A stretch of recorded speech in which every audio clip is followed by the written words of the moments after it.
नमस्कार छात्रों, मैं हूं प्राध्यापक अशोक कुमार सिंह। 2020 से 12वीं का पाठ्यक्रम बदल गया है और ये लॉकडाउन के हालात में पाठ्यपुस्तक का मिलना संभव नहीं है। ऐसे में आप सब बोर्ड के वेबसाइट पर जाकर पुस्तक के PDF फाइल को डाउनलोड कर लीजिए, जिससे आपको पाठ्यक्रम पढ़ने में, उसका अभ्यास करने में, उसे समझने में सहूलियत होगी। सबसे पहले आपके पाठ्यपुस्तक में निर्धारित पहले पाठ पद्य नवनिर्माण के बारे में आज हम लोग पढ़ेंगे। आपके पाठ्यपुस्तक का पहला पद्य है नवनिर्माण, जिसके कवि हैं त्रिलोचन जी। यह नवनिर्माण कविता चुनी हुई कविताएं संग्रह से ली गई हैं। सबसे पहले हम कवि का परिचय पढ़ेंगे।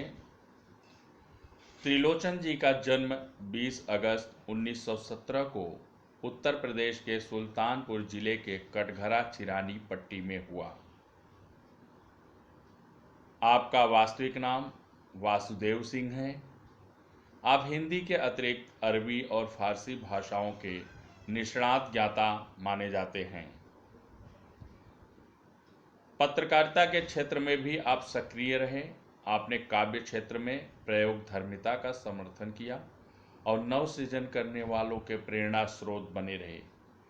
आपका साहित्य भारत के ग्राम समाज के उस वर्ग को संबोधित करता है जो वर्षों से दबला कुचला हुआ है। आपकी साहित्यिक भाषा लोक भाषा से अनुप्राणित है। सहज, सरल तथा मुहावरों से परिपूर्ण भाषा आपके साहित्य को लोक मानस तक पहुंचाकर जीवंतता भी प्रदान करती है। आपका निधन 2007 में हुआ। प्रमुख कृतियां धरती, दिगंत, गुलाब और बुलबुल, उस जनपद का कवि हूँ, सबका अपना आकाश कविता संग्रह, देशकाल कहानी संग्रह, दैनेंद्री डायरी आदि। विधा परिचय चतुष्पदी 4 चरणों वाला छंद होता है। यह चौपाई की तरह होता है। इसमें 4 चरण होते हैं। इसके प्रथम, द्वितीय और चतुर्थ चरण में तुकबंदी होती है। भाव और विचार की दृष्टि से प्रत्येक चतुष्पदी अपने आप में पूर्ण होती है। अब हम लोग पाठ परिचय पढ़ेंगे। पाठ परिचय प्रस्तुत चतुष्पदियों में कवि का आशावाद दृष्टिगोचर होता है। वर्तमान समय में सामान्य मनुष्य के लिए संघर्ष करना अनिवार्य हो गया है। कवि मनुष्य को संघर्ष करने और अंधेरा दूर करने की प्रेरणा देते हैं। जीवन में व्याप्त अन्याय, अत्याचार, विषमता और निर्बलता पर विजय पाने के लिए कवि बल और साहस एकत्रित करने का आह्वान करते हैं। न्याय के लिए बल का प्रयोग करना समाज के उत्थान के लिए श्रेयस्कर होता है। इस सत्य से भी कवि अवगत कराते हैं। कवि का मानना है कि समाज में समानता, स्वतंत्रता तथा मानवता को स्थापित करना हमारे जीवन का उद्देश्य होना चाहिए। अब इसके आगे हम लोग नवनिर्माण कविता का वाचन करेंगे। जैसे कि पहले ही बताया गया, चतुष्पदी, इसमें 4-4 पंक्तियों ली गई हैं और 4 पंक्तियों में ही अपने विचारों को प्रस्तुत करने की कोशिश की गई है। तो सबसे पहले हम 4 पंक्तियां पढ़ेंगे और उसके बाद उन 4 पंक्तियों का व्याख्या करेंगे। तो चलिए सबसे पहले हम नवनिर्माण पद्य के प्रथम 4 पंक्तियों को पढ़ते हैं। तुमने विश्वास दिया है मुझको, मन का उच्छ्वास दिया है मुझको। तुमने विश्वास दिया है मुझको, मन का उच्छ्वास दिया है मुझको। मैं इसे भूमि पर संभालूंगा, मैं इसे भूमि पर संभालूंगा। तुमने आकाश दिया है मुझको, तुमने आकाश दिया है मुझको। भावार्थ, कवि त्रिलोचन जी धरती माँ को संबोधित करते हुए अपने विचारों व भावों को अभिव्यक्त करते हैं। वे अपने भाव को व्यक्त करते हुए कहते हैं कि हे माँ, जिस भरोसे और यकीन के साथ, जिस विश्वास के साथ तुमने मुझे ये जीवन दिया है और जिसके कारण मैं गहरी सांस लेने में समर्थ हो पाया हूँ, उसे इस धरा पर सुरक्षित व संभाल कर रखूंगा। उसे बेकार नहीं जाने दूंगा। बेशक आज मुझे जो खुला आसमान मिला है, जिसके कारण जीवन के आजादी का सुनहरा अवसर मिला है, इसका मैं सदुपयोग करूंगा। जीवन को सफल व सार्थक बनाने के लिए सदैव प्रयासरत रहूंगा, क्योंकि माँ तुमने जो है मुझे ये स्वच्छंद असीम आकाश दिया है। यहाँ पर कवि का जो है कृतज्ञता का भाव जो है प्रस्तुत हुआ है। हम दूसरे चतुष्पदी की तरफ बढ़ते हैं। सूत्र यह तोड़ नहीं सकते हैं, सूत्र यह तोड़ नहीं सकते हैं, तोड़कर जोड़ नहीं सकते हैं। व्योम में जाएं, व्योम में जाएं, कहीं भी उड़ जाएं, भूमि को छोड़ नहीं सकते हैं, भूमि को छोड़ नहीं सकते हैं।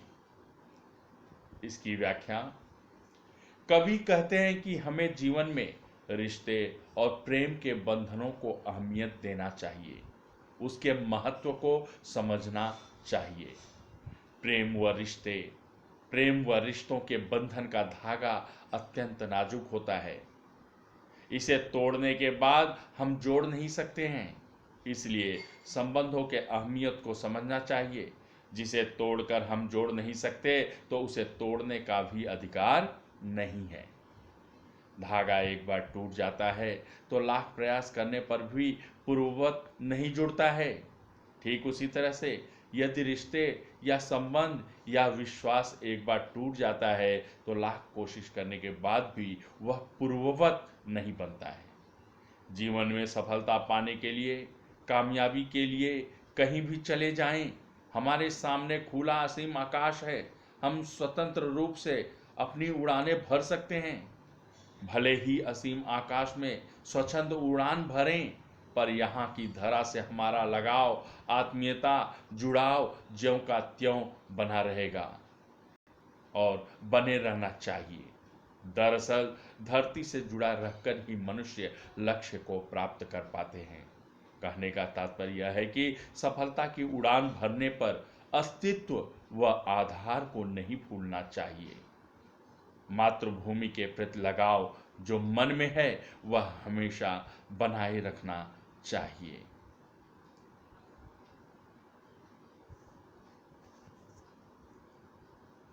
पाठ्यपुस्तक की तीसरा चतुष्पदी, सत्य है राह में अंधेरा है, सत्य है राह में अंधेरा है, रोक देने के लिए घेरा है। सत्य है राह में अंधेरा है, रोक देने के लिए घेरा है। काम भी और तुम करोगे क्या, काम भी और तुम करोगे क्या, बढ़ चलो सामने अंधेरा है, बढ़ चलो सामने अंधेरा है। कवि कहते हैं कि यह सत्य है कि जीवन की राह में अंधेरा है, अंधेरा ही अंधेरा है। अर्थात जीवन पथ संघर्षमय है, कठिनाइयों से भरा हुआ है, अड़चनों से भरा हुआ है, अनेक तरह की रुकावटें हैं। जीवन पथ पर अनेक समस्याएं हमारे सामने बाधा या रुकावट बनकर आती हैं। पर हमें हताश व निराश नहीं होना चाहिए, बल्कि डट कर उसका सामना करना चाहिए। हमें काम भी है, हमारे पास बहुत जरूरी काम है, जो जिम्मेदारी है उस काम को पूरा करना है, जिम्मेदारी का निर्वाह करना है। हमारे पास दूसरा कोई उपाय नहीं है। अतः हर हालत में हमें आगे बढ़ना है, आगे बढ़ते चलना है और रास्ते के रुकावटों का, बाधाओं का, कांटों का सामना करना है। जीवन पथ के अंधेरों अर्थात कठिनाइयों का सामना साहस के साथ करना है। कठिनाइयों के डर से हार नहीं मानना है।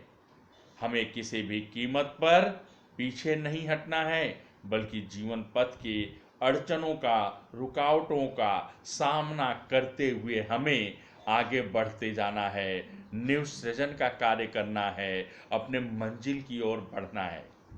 यहाँ पर कवि का आशावादी दृष्टिकोण प्रस्तुत हुआ है।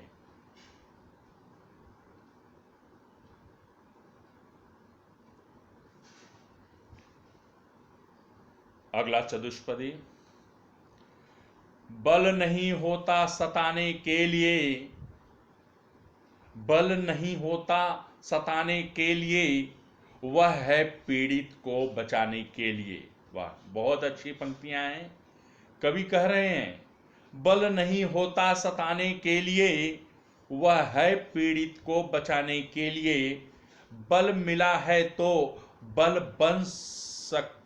बनो सबके, बल मिला है तो बल बनो सबके, उठ पड़ो न्याय दिलाने के लिए, उठ पड़ो न्याय दिलाने के लिए। भावार्थ, कवि कहते हैं कि ताकतवर या शक्तिशाली मनुष्य के पास जो बल होता है, उस बल या शक्ति का प्रयोग उसे कभी भी दूसरों को सताने के लिए नहीं करना चाहिए। उसे जो बल मिला होता है वह सताने के लिए या परेशान करने के लिए नहीं, बल्कि जो है दूसरों के दुखों को, दूसरे की पीड़ाओं को दूर करने के लिए, जो दुखी हैं, त्रस्त हैं, पीड़ित हैं, उनकी सहायता करने के लिए, उनको बचाने के लिए, उनको संरक्षण देने के लिए, उनको सुरक्षा देने के लिए हमें अपने बल, अपनी ताकत, अपनी शक्ति का प्रयोग करना चाहिए। कवि कहते हैं कि जो सामर्थ्यवान है, जिन्हें बल मिला हुआ है, जो ताकतवर हैं, उन्हें असहायों व दीन दुखियों या निर्बलों का सहायक बनना चाहिए, उनका सहारा बनना चाहिए, उनकी ताकत बननी चाहिए। ऐसे पीड़ितों को न्याय दिलाने के लिए ताकतवर लोगों को सदैव प्रयास करना चाहिए, आगे आना चाहिए, जिससे कि समाज में कोई भी दुखी न रहे, किसी के भी साथ अन्याय न होने पाए। जब हम ऐसा करेंगे तभी हमारे समाज से विसंगतियां दूर हो पाएंगी और नव समाज का जो है निर्माण हो पाएगा। यहाँ पर कवि का समाजवादी समानता का दृष्टिकोण प्रस्तुत हुआ है। अब हम अगले चतुष्पदी की तरफ बढ़ते हैं। जिसको मंजिल का पता रहता है, जिसको मंजिल का पता रहता है, पथ के संकट को वही सहता है। जिसको मंजिल का पता रहता है, पथ के संकट को वही सहता है। एक दिन सिद्धि के शिखर पर बैठ, एक दिन सिद्धि के शिखर पर बैठ, अपना इतिहास वही कहता है, अपना इतिहास वही कहता है। कवि कहते हैं कि जिस व्यक्ति को जीवन का उद्देश्य पता होता है, जिसे अपने मंजिल अर्थात लक्ष्य का ज्ञान व ध्यान होता है, वह मंजिल तक पहुंचने के लिए सदैव प्रयासरत रहता है। वह अपने मंजिल तक, अपने लक्ष्य तक पहुंचने के लिए हमेशा कोशिश करते रहता है। वह जीवन पथ पर अर्थात मंजिल की राह में आने वाली सभी कठिनाइयों, मुसीबतों, संकटों व समस्याओं का सामना करता है। उनका सामना करता है। सामना करते करते, संघर्ष करते करते मंजिल तक पहुंच जाता है। एक दिन सफलता के शिखर पर विराजमान हो जाता है। ऐसे संघर्ष करने वाले साहसी व्यक्तियों की उपलब्धियों के बारे में इतिहास में बताया जाता है। उनके गौरव की चर्चा व वर्णन इतिहास में मिलता है। बेशक ऐसे लोग जो इतिहास में स्थान पाते हैं वो दूसरों के लिए मिसाल बन जाते हैं। अब हम अगले चतुष्पदी की तरफ बढ़ते हैं। प्रीति की राह पर चले आओ। देखिए कितने अच्छे से कवि कह रहे हैं कि प्रीति की राह पर चले आओ, नीति की राह पर चले आओ। वह तुम्हारी ही नहीं सबकी है, वह तुम्हारी ही नहीं सबकी है, गीत की राह पर चले आओ। कवि कहते हैं कि हमें प्रेम और नीति अर्थात नेकी, नैतिकता की राह पर चलना चाहिए। इसीलिए कहते हैं कि आपसी मतभेदों व वैमनस्य को भुलाकर प्रेम के मार्ग का अनुसरण करना चाहिए और उसी पर नेकी के साथ अच्छाई के मार्ग पर आगे बढ़ते जाना चाहिए। इस पर सभी का अधिकार है। इसीलिए सभी को प्रेम से साथ में लेकर नेकी की राह पर चलना चाहिए।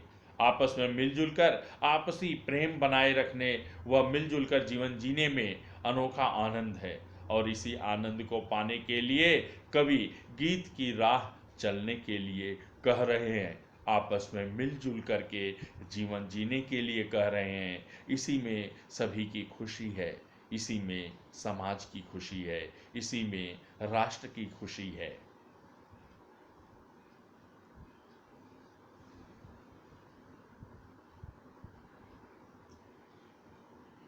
अब हम अगले चतुष्पदी की तरफ बढ़ते हैं। साथ निकलेंगे आज नर नारी, साथ निकलेंगे आज नर नारी, लेंगे कांटों का ताज नर नारी। दोनों संगी हैं और सहचर हैं, अब रचेंगे समाज नर नारी, अब रचेंगे समाज नर नारी। भावार्थ, कवि कहते हैं कि आज सामाजिक परिवर्तन हो गया है। बेशक समाज में बदलाव आ गया है। जो कुरीतियां थी, जो विसंगतियां थी, उसमें सुधार हो गया है। समाज में बदलाव आया है। अब नर और नारी अर्थात पुरुष और महिला एक साथ कंधे से कंधा मिलाकर चलने लगे हैं। जीवन में चुनौतियों का सामना नर और नारी मिलकर करने लगे हैं। संघर्ष करते हुए कांटों का ताज भी धारण करने लगे हैं, अर्थात विषम परिस्थितियों में भी सफलता प्राप्त करने में दोनों का साथ है, दोनों का योगदान है। दोनों मिलकर विषम परिस्थितियों का भी डटकर मुकाबला करने लगे हैं। यह परिवर्तन आया है और यह परिवर्तन समाज के दृष्टिकोण से, राष्ट्र के दृष्टिकोण से बहुत जरूरी भी है, आवश्यक है, लाजमी है।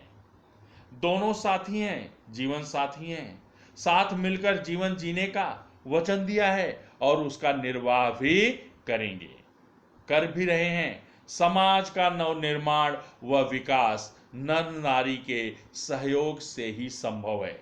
बेशक आज के नर और नारी अपने उत्तरदायित्वों को समझ गए हैं, अपनी जिम्मेदारियों को समझ गए हैं और वे मिल करके बखूबी अपने उस जिम्मेदारी को, अपने उत्तरदायित्व को निर्वाह कर रहे हैं, उसे पूरा कर रहे हैं और वे अब मिलकर नए समाज की रचना भी कर रहे हैं।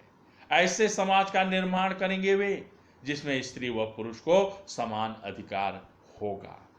यहाँ पर समाज के उत्थान हेतु कवि का समता व समाजवादी दृष्टिकोण प्रस्तुत हुआ है। अब हम अगले चतुष्पद की तरफ बढ़ रहे हैं। वर्तमान बोला अतीत अच्छा था। वर्तमान बोला अतीत अच्छा था, प्राण के पथ का मीत अच्छा था। प्राण के पथ का मीत अच्छा था। गीत मेरा भविष्य गाएगा, गीत मेरा भविष्य गाएगा। यों अतीत का भी गीत अच्छा था, यों अतीत का भी गीत अच्छा था।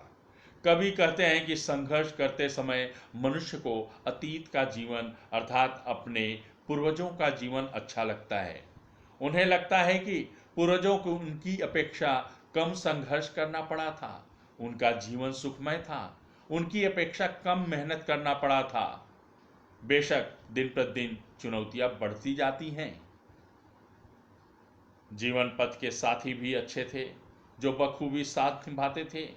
उनके बीच सामंजस्य था, प्रेम था, एक दूसरे के प्रति त्याग व समर्पण का भाव था। बेशक वर्तमान में जिसका अभाव या कमी है या फिर उन्हें संघर्ष ज्यादा करना पड़ रहा है, फिर भी वर्तमान की उपलब्धियां भी गौरव से भरी हैं। जिसका गीत भविष्य गाएगा अर्थात जिसकी चर्चा आने वाली पीढ़ी के लोग करेंगे। हमें जीवन में किए गए कर्तव्यों को सम्मान देना चाहिए और अपने पूर्वजों को भी सम्मान देना चाहिए। अतः कवि कहते हैं कि अतीत अर्थात उनके पूर्वजों का जीवन भी अच्छा था, उन्होंने भी समाज के उत्थान हेतु संघर्ष किया था और अपना योगदान भी दिया था। ठीक उसी तरह से दिया जैसे हमने आज वर्तमान समय में समाज के उत्थान के लिए अपना योगदान दिया है और जिसके लिए हमें हमारी आने वाली पीढ़ी, हमारी भावी पीढ़ी, हमारा भविष्य हमें सराहेगा। ठीक उसी तरह हम भी आज वर्तमान हैं और अपने अतीत, अपने पूर्वजों के द्वारा प्राप्त की गई उपलब्धि, उनके द्वारा किए गए कारनामों के लिए हम उनको सराहते हैं। नव निर्माण की व्याख्या पूरी हो गई। नीचे शब्दार्थ दिए हुए हैं। व्योम आकाश, सिद्धि सफलता, सहचर साथ साथ चलने वाला, मित्र मीत साथ साथ चलने वाला मित्र, मीत मित्र दोस्त। कुछ पर्यायवाची शब्द दिए गए हैं। पहला विश्वास, भरोसा, यकीन। भूमि धरा, धरती, पृथ्वी, वसुधा। आकाश व्योम, गगन, अंबर, आसमान। राह पथ, मार्ग, सड़क। अंधेरा तम, तिमिर, अंधकार। बल शक्ति, ताकत, पौरुष। नर पुरुष, व्यक्ति, आदमी। नारी स्त्री, औरत, महिला। आकलन हेतु कुछ जो है कृति कार्य करने के लिए यहाँ पर जो है स्वाध्याय हेतु कृति पूर्ण करने के लिए दिया गया है, जिसे आपको जो है अपने आकलन के आधार पर करना है। आपने जो है इस पद्य को, इस कविता को, इस पाठ को कितना समझा है इस स्वाध्याय से पता चल जाएगा। आकलन के लिए पहले कृति पूर्ण कीजिए। बल इसके लिए होता है, दो वहाँ पर मुद्दे लिखने हैं कि बल किस लिए होता है। जिसे मंजिल का पता रहता है वह, मंजिल का जिसे पता रहता है वो क्या करता है, वो दो मुद्दे लिखने हैं। शब्द संपदा में निम्नलिखित शब्दों से उपयुक्त उपसर्ग युक्त शब्द तैयार कर उनका अर्थपूर्ण वाक्य में प्रयोग कीजिए। देखिए ध्यान से, यहाँ पर क्या दिया है, उपसर्ग युक्त शब्द। उपसर्ग ये शब्द के पहले लगता है, जिसे अंग्रेजी में प्रीफिक्स कहते हैं। उपसर्ग को अंग्रेजी में, इंग्लिश में प्रीफिक्स कहा जाता है। इसमें जो है उपसर्ग का प्रयोग शब्द के पहले किया जाता है। फिर आगे यहाँ पर जो है 5 शब्द दिए गए हैं। नीति, बल, विश्वास, सत्य और न्याय। उसके आगे उचित प्रत्यय जोड़कर नया शब्द तैयार कर उनका अर्थपूर्ण वाक्य में प्रयोग कीजिए। इसके पहले हमने देखा उपसर्ग के बारे में था। अब यहाँ पर प्रत्यय। प्रत्यय क्या होता है, जो शब्द के अंत में जुड़ता है, जिसे अंग्रेजी में सफिक्स कहा जाता है। यहाँ पर समाज, कांटा, इतिहास, बल और राह, ये 5 शब्द दिए गए हैं। इनका जो है प्रत्यय, इसमें उचित प्रत्यय जोड़ करके नया शब्द बनाना है और फिर से इसका वाक्य में प्रयोग करना है। विलोम शब्द लिखिए, यह भी शब्द संपदा में ही आता है। यहाँ पर जो है आपको विलोम शब्द लिखने के लिए विश्वास, आकाश, अंधेरा, सत्य, न्याय और अच्छा शब्द दिया गया है। अभ्यास हेतु कृति अर्थात स्वमत अभिव्यक्ति के लिए इस पर जो है आपको अपने विचार, जो कुछ भी आपने पद्य को समझा है उसके आधार पर अपने विचारों को प्रस्तुत करना है। पद्य में से ज्यों का त्यों पद्यांश उतारना उचित नहीं है। आप अपने विचार लिखिए, उसके लिए आप स्वतंत्र हैं।